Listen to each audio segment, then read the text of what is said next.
Dust hung heavy in the air like ash after a storm, painting the sky a dirty gray. The ruins of what once was a village smoldered beneath the weight of silence. Shattered walls leaned like drunks in mourning, and somewhere in the wreckage a child sobbed, a thin, fractured sound that barely pierced the thick veil of quiet. Haidar crouched at the edge of the ruins, his boots half buried in soot.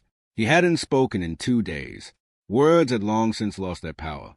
His eyes, sharp and hollow, flickered over the landscape as if still searching for something that might anchor him to life.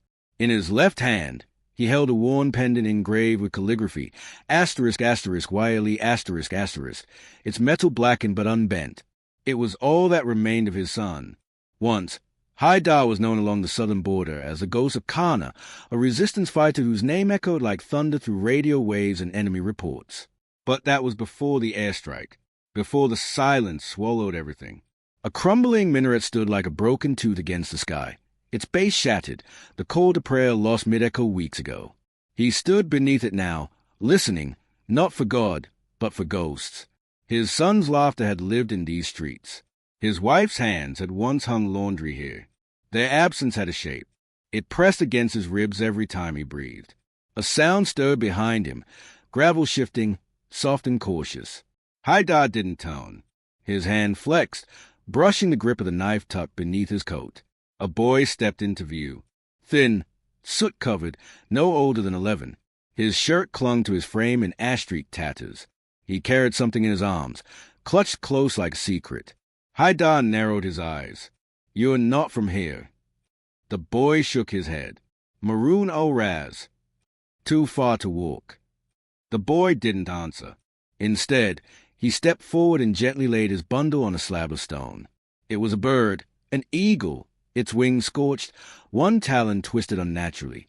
The animal's chest rose and fell in shallow, erratic gasps. Smoke-blackened feathers fluttered in the wind like dying flags. "They shot it," the boy said. Haidar approached slowly. The bird's eye blinked once, gold and defiant even in pain. A surveillance drone, likely, had clipped it, a warning shot or a careless one. Either way, this creature wasn't supposed to be alive. "What's your name?" "Younis." He nodded. The boy waited, expectant, like a petitioner before a judge. But Haidar wasn't a healer. He wasn't anything anymore. He turned to leave. "You're Haidar," Younis called after him, voice cracking. "You fought in the siege of Nakura. You saved the children in the tunnels." Haidar froze. "They said you fought like Ali." The wind whistled low between the ruins. Haidar didn't look back. "They said wrong." He walked until the minaret was far behind him, until Younis and his broken bird faded into smoke. His fingers tightened around the pendant. The boy's voice echoed despite him. "You fought like Ali, **. Night bled into the sky like ink in water. Beneath the remains of an old olive tree, Haidar sat alone, staring into the flames of a small fire.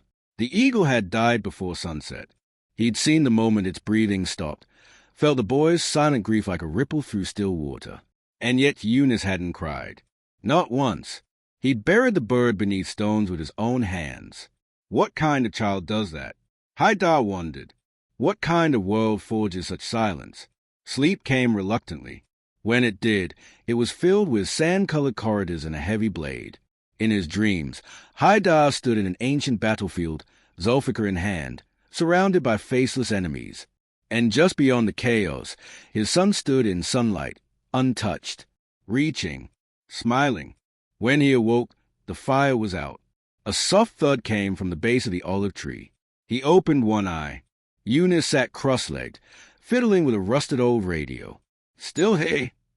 Haidar rasped. The boy shrugged. "Nowhere else to go." "Radio's dead." "I can fix it." "You know how?" "My father did. He taught me." There was pride in the boy's voice, not arrogant, but certain. Haidar studied him. Younis had that look. The kind fighters carried in their eyes long after battle had ended. Haunted, yes, but lit from within by something too stubborn to die. Haidar stood slowly. His joints ached in protest. He limped over to the tree's hollow and pulled out a bundle wrapped in canvas, an old uniform, stained and scorched. He hadn't touched it in years. The cloth smelled of dust and sweat and memory. Younis watched in silence as he laid the garments out like a ritual.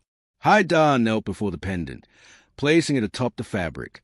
Then, slowly, reverently, he began to clean. "What are you doing?" the boy asked. Haidar didn't answer. Not yet. That afternoon, Haidar took Younis to the edge of the valley.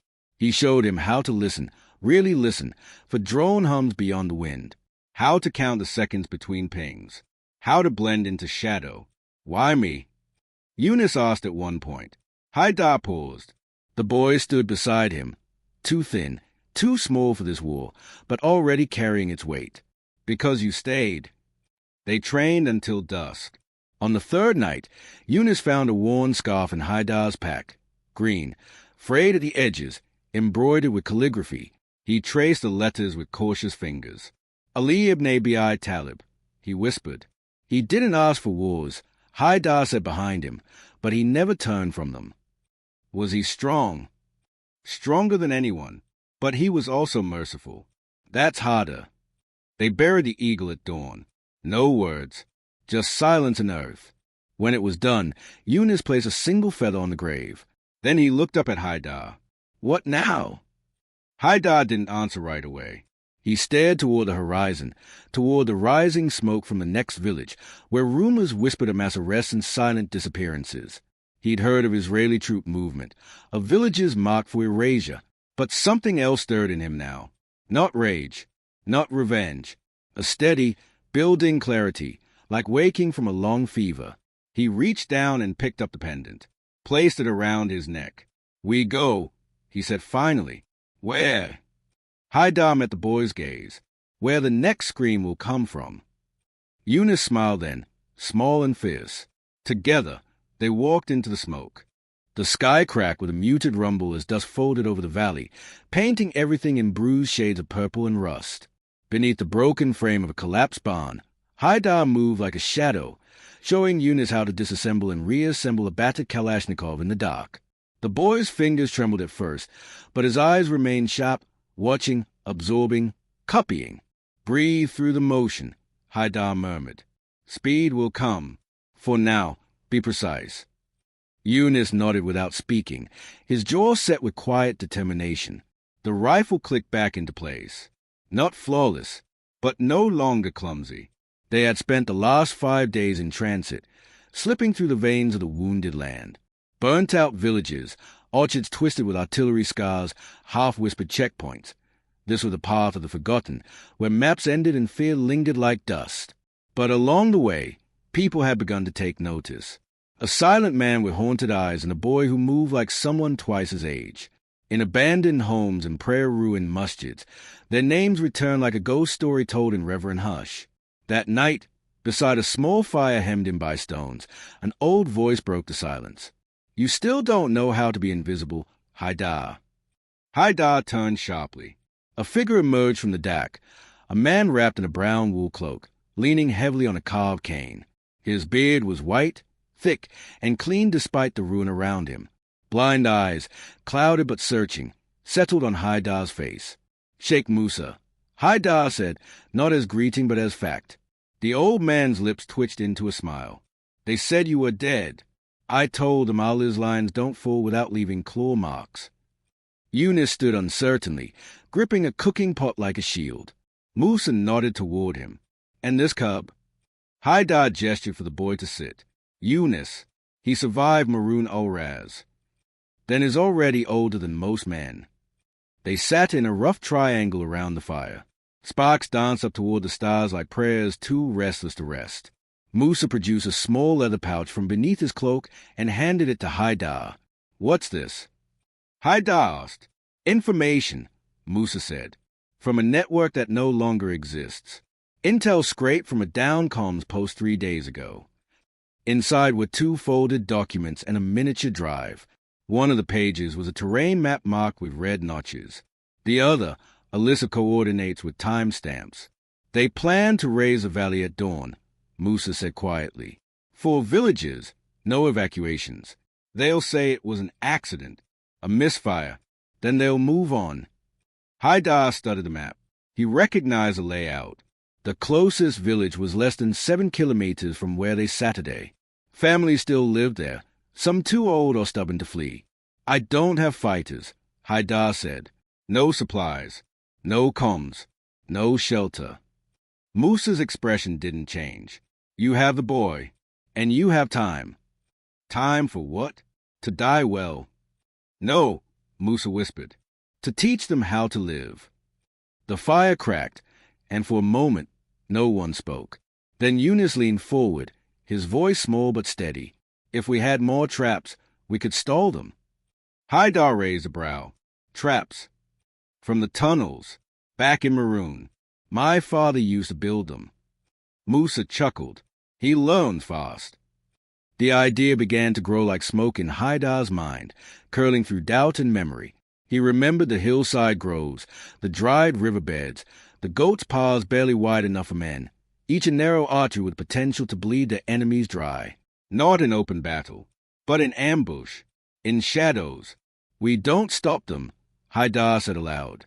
We confuse them, delay, force them to scatter. Musa nodded, and prayed that confusion buys time for the villagers to flee. I don't pray any more, Haidar said. Musa tilted his head. Then perhaps let the boy do it for you. They spent the night preparing. Younis dug shallow pits near the choke points, lining them with rusted metal shards scavenged from a collapsed water tower.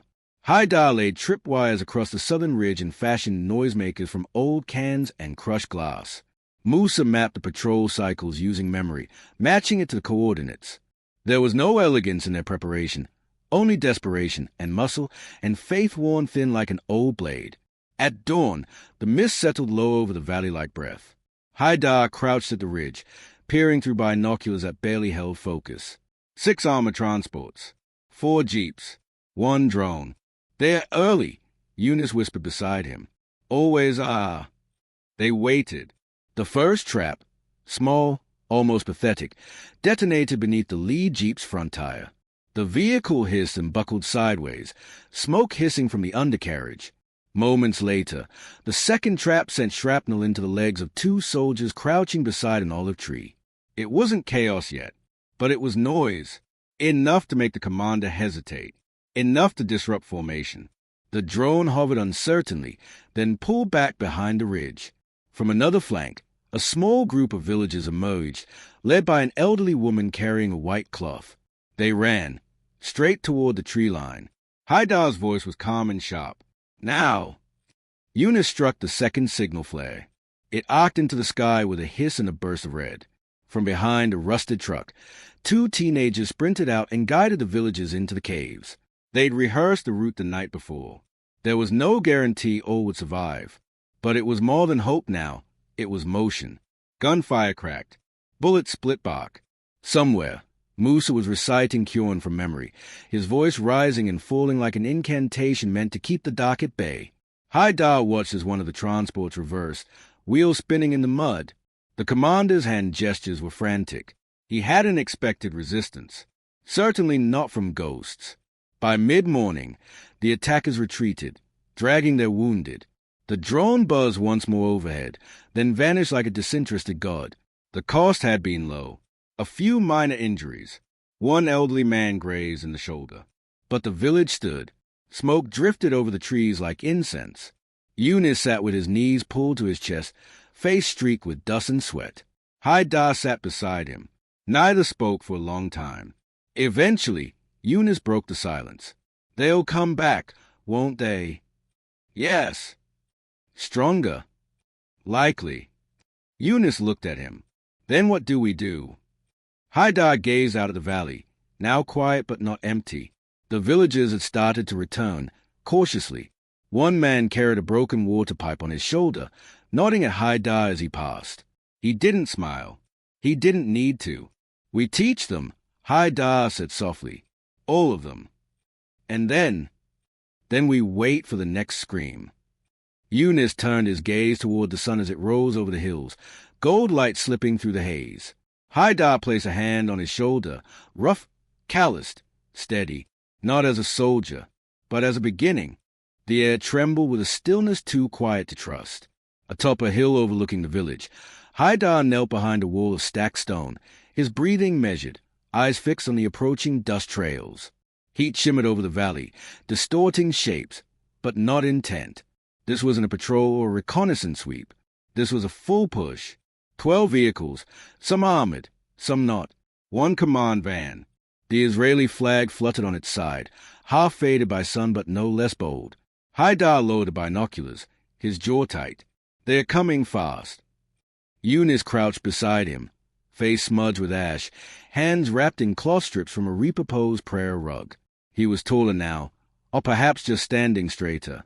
In 3 weeks, he'd shed the quiet hesitancy of a lost child. What remained was something leaner, sharper, tempered by fire and silence. "Where's the drone?" Younis asked. "Low. South Ridge. Hiding in the sun. We're ready as we'll ever be." Below them, the village pulsed with quiet readiness. Not soldiers, never soldiers, but people who had chosen not to run this time. Old men who once held books now held radios. Women who used to cradle infants now filled glass jars with oil-soaked rags. Even the children had roles: scouts, runners, whisperers in the dark. Musa had not moved from his prayer mat in 2 days. Eyes closed, he had recited verse after verse, his voice the heartbeat of something ancient and unbreakable. He didn't speak anymore, not aloud. His body had begun to betray him, but his presence filled the space like a canopy. When the first shell hit, it landed wide, into the empty western field. A warning, or perhaps a test. Haidar didn't flinch. He raised a hand. A flash from the northern ridge, Sami, one of the teenage scouts, signaled position. Then it began. The second explosion struck the base of a fig grove, sending fire and soil into the air. Screams followed, not of pain but command. Villagers scattered, ducked, reappeared. Haidar's orders had been clear: no direct engagement. Strike and vanish. Wound, not kill. Let fear do the rest. Younis sprinted to the east trench, where the signal flares were hidden. He lit one, orange, and hurled it skyward. The color shimmered like a comet above the rooftops. Moments later, 2 women pushed a burning cart down the main road. It exploded against an armored jeep, flames leaping across the windshield. A momentary stall. Just enough. At the southern gate, Haidar engaged. He moved like water, never still, never predictable. With an old rifle and a heart years out of rhythm, he fired 2 precise rounds, one into the tires of a transport, the other into a comms dish. The vehicle spun out, metal groaning, and lodged sideways in the narrow road. Behind it, 2 more trucks braked too late. Chaos bloomed. The drone swooped lower now, unsure where to focus. Civilians appeared and disappeared through alleys, smoke coils twisting around them like dancing specters. The enemy fired blindly, uncertain of who was fighter and who was figment. From behind the mossed broken dome, Younis aimed a slingshot at a fuel barrel perched on the rooftop across from the eastern entrance. The stone struck true. The barrel toppled. Fire rushed downward in sheets, licking the tires of another jeep. Haidar spotted the command van trying to reverse. He slid down the hillside, landing behind a pile of shattered bricks. His breath caught once in his chest, age reminding him of its presence, but he forced it aside. 2 resistance members flanked him, Layla and Amin. Neither spoke. With synchronized precision, they moved into the alley, weaving through the shattered marketplace until they were within sight of the van. The shot had to count. Haidar exhaled, aimed low, and fired. The van's front axle crumpled, dropping the nose like a kneeling animal. Shouts erupted inside. Soldiers spilled out, disoriented, scanning high when the threat was always in the dust. Layla hurled a glass bottle, kerosene and nails wrapped tight. The explosion was sharp, contained, surgical. Minutes passed like hours. Bullets cracked and ricocheted, but slowly, surely, the enemy began to pull back. Not defeated, not broken, but rattled. And then silence. No one moved. Younis appeared from behind a wall, shirt torn, face flushed. They are retreating. South side. Fast. Haidar lowered his rifle. His arms felt heavier than they should. His heartbeat was steady, but each thump seemed to echo. He looked to the hill. Musa was still there, kneeling and subdued, forehead pressed into the earth. The boy approached slowly. We did it. No, Haidar said softly. We endured it. Younis looked confused. They'll return, Haidar continued, with more guns, more fire. They won't forget this. I don't want them to forget, Younis said. A flicker of pride crossed Haidar's face. It passed quickly. Later, as the sun dipped low, the village gathered under the shadow of the mosque's half-standing wall. Smoke still rose in the distance, a slow dance of ruin and defiance.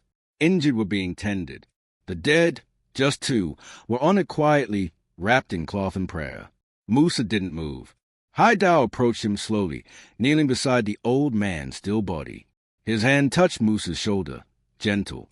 There was no breath beneath the cloth, no motion, only the warmth of a life recently past. A whisper passed through the crowd. No cries, no wailing, only reverence. Younis stood behind him, holding the flag they'd stitched together from tarp and blood-stained linen. It wasn't elegant. It didn't need to be. He stepped forward and handed it to Haidar. We should raise it, the boy said. Haidar took it with both hands. Looked down at the child. No, the fighter before him. Then up at the sky, now soft and washed with evening gold. He nodded. They climbed the hill together.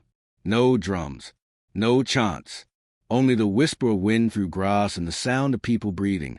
Still here, still fighting. At the summit, Haidar raised a flag on a wooden post salvaged from a broken door. It rose with effort, then held. It fluttered, not in victory, not in conquest, in remembrance, in defiance. The people below looked up, eyes bright with pride that didn't need words. Behind them, the valley remained, burned, scarred, but unbroken.